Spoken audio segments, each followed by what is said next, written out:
Hey, hi. This is Riz Khan. I hope you're doing good. So I think you've been facing the problem with your VLC player, right? And I was also facing this issue for a long time, but until I resolved it. So let me just show you how did I do it.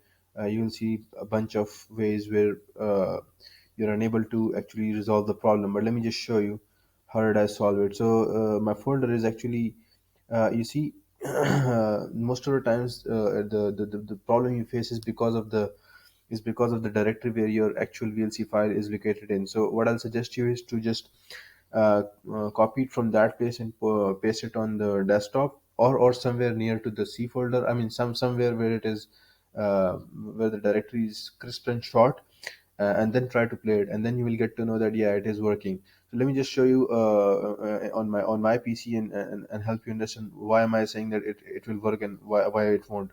So over here, if you could see, the directory has become a long way, and if I try to run any of these files,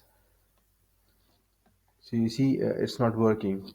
But when the same file, if I have it on my desktop and I try to run it, so day 17, and I mean all of these were not working in the previous folder. So when I pasted it on the desktop, In addition it to works, creating right?